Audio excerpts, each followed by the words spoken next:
Some Girls Do is a 1969 British comedy spy film directed by Ralph Thomas. It was the second of the revamped Bulldog Drummond films starring Richard Johnson as Drummond, made following the success of the James Bond films of the 1960s. Plot: a series of inexplicable accidents befall the development of the world's first supersonic airliner, the SSD-1. A man falls victim to a homicidal air stewardess and two women perform separate acts of sabotage during tests. The Air Ministry calls on Hugh "Bulldog" Drummond to investigate. Aided by ditzy American blonde Flicky, Drummond uncovers a plot by criminal mastermind Carl Peterson, who stands to gain £8 million if the aircraft is not ready by a certain date. Peterson, assisted by beautiful but deadly assassins Helga and Pandora, has developed a number of robots, beautiful girls with electronic brains, to help him sabotage the SSD-1 project by means of infrasound, which can be directed at people or objects with devastating results. After the initial sabotage attacks by Peterson's robots, Helga and Pandora begin systematically murdering various people associated with the SSDI, such as engineer Dudley Mortimer and Miss Mary, a spy who runs a cooking class as a front for his activities.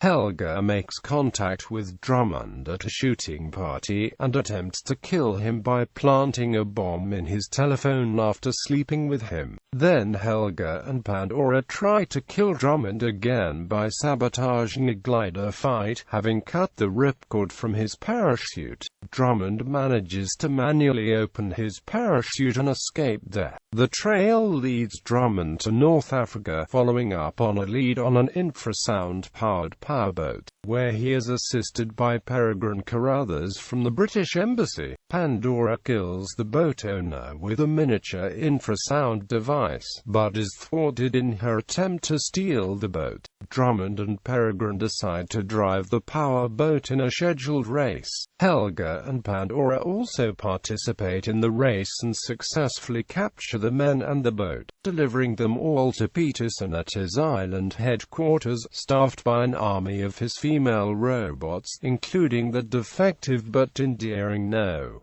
7. Drummond and Peregrine are also reunited with Flicky, who has successfully infiltrated Peterson's organization. Over dinner, Peterson reveals the full details of his plan to use infrasound technology to sabotage the SSD-1's maiden flight. At night, Drummond sleeps with Helga once more, while Pandora contents herself with seducing Peregrine. In the morning, Drummond attempts to retrieve the infrasound powerboat and is met by Flicky, who tells him she is actually a CIA agent assigned to help him. They are caught by Helga. Drummond escapes, but Helga holds Flicky at gunpoint. Peterson sends his robots to search the island for the runaway agent. Drummond is cornered by No. 7, but to his surprise, she deliberately chooses not to reveal his location. Peregrine and Flicky are held hostage in Peterson's control room and are forced to witness the SSD-1's destruction as he puts his plan into action.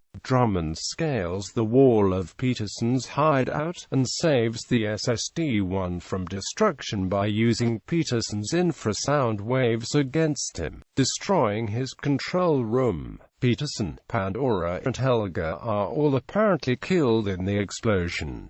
Drummond, Flicky, Peregrine and No. 7 escape the subsequent mayhem, having retrieved the infrasound device. Flicky reveals herself to be a double agent working for the Russians and escapes on the powerboat with the device. Peregrine, wanting to improve his Russian relations, decides to go with her. As the base finally explodes, Drummond finds comfort in the arms of the beautiful No. 7. Cast, production, Filming began May 1968 and took place mainly in Spain. Joanna Lumley, who appears uncredited as one of Peterson's female robots in this film, was also working on the set of On Her Majesty's Secret Service at the same time, as both films were produced at Pinewood Studios. Virginia North also worked on both films simultaneously.